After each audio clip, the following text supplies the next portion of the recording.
കുവൈറ്റിൽ ദുരൂഹ സാഹചര്യത്തിൽ വീട്ടമ്മ മരിച്ച സംഭവത്തിൽ അന്വേഷണം ആവശ്യപ്പെട്ട് കുടുംബം. കാക്കവയൽ ആട്ടക്കര വീട്ടിൽ വിജയന്റെ ഭാര്യ അജിത വിജയനാണ് ജോലി ചെയ്തിരുന്ന വീട്ടിൽ ദുരൂഹ സാഹചര്യത്തിൽ തൂങ്ങി മരിച്ച നിലയിൽ കണ്ടെത്തിയത്. അജിത ജീവനൊടുക്കിയതല്ല, കുവൈറ്റി വനിതയോ അവരുടെ കുടുംബമോ കൊലപ്പെടുത്തിയതാണെന്ന് സംശയമുണ്ടെന്നാണ് വിജയൻ മുഖ്യമന്ത്രിക്ക് നൽകിയ പരാതിയിൽ പറയുന്നത്.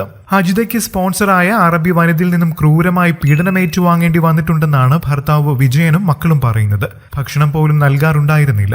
പലപ്പോഴും പൈപ്പ് വെള്ളം കുടിച്ചാണ് വിശപ്പകറ്റിയിരുന്നത്. ചവിട്ടി താഴെ ഇടാറുണ്ടായിരുന്നു. ഒരു തവണ മണിക്കൂറുകളോളം വാഹനത്തിനുള്ളിൽ പൂട്ടിയിട്ടു. വീട്ടുടമയുടെ മർദ്ദനമേറ്റ് താടിയലിന് പരിക്കേറ്റിട്ടുണ്ട്. മരണശേഷമാണ് തങ്ങൾ ഇതെല്ലാം അറിയുന്നത്. ഒപ്പം കുവൈറ്റിലേക്ക് പോയ മറ്റൊരു സ്ത്രീയോട് പ്രശ്നങ്ങളെല്ലാം അജിത പറഞ്ഞിരുന്നു. അവരാണ് തങ്ങളുടെ മരണശേഷം ഈ വിവരങ്ങൾ പറയുന്നത്. കൊടിയ മർദ്ദനം കാരണം ആ വീട്ടിൽ ജോലിയിൽ നിന്ന് മാറ്റിത്തരണമെന്ന് കുവൈറ്റിലേക്ക് കൊണ്ടുപോയ ഏജൻസിയോട് അജിത ആവശ്യപ്പെട്ടിരുന്നു. പക്ഷേ അവർ വീട്ടുടമയുടെ മകളുടെ വീട്ടിലേക്കാണ് കൊണ്ടുപോയത്. ഏജൻസി കൃത്യമായി ഇടപെട്ടിരുന്നുവെങ്കിൽ തങ്ങൾക്ക് അമ്മയെ നഷ്ടമാവില്ലായിരുന്നുവെന്ന് മക്കളായ മിതുഷയും പ്രത്യുഷയും പറയുന്നു. 6 മാസം മുൻപാണ് അജിത കുവൈറ്റിലേക്ക് പോയത്. സാമ്പത്തിക ബുദ്ധിമുട്ട് കൊണ്ടാണ് ഗൾഫിൽ ജോലിക്ക് പോയത്. വീടും മക്കളുടെ വിദ്യാഭ്യാസവും ഒക്കെ അജിതയുടെ സ്വപ്നമായിരുന്നു.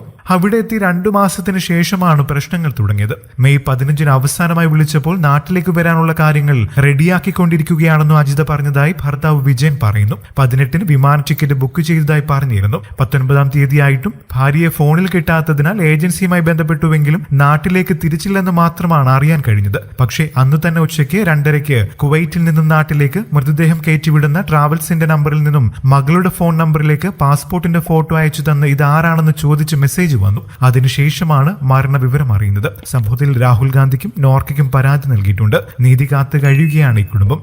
കൂടുതൽ വാർത്തകൾക്കും വിശേഷങ്ങൾക്കുമായി ഈ ചാനൽ സബ്സ്ക്രൈബ് ചെയ്യാനും മറക്കല്ലേ. നന്ദി.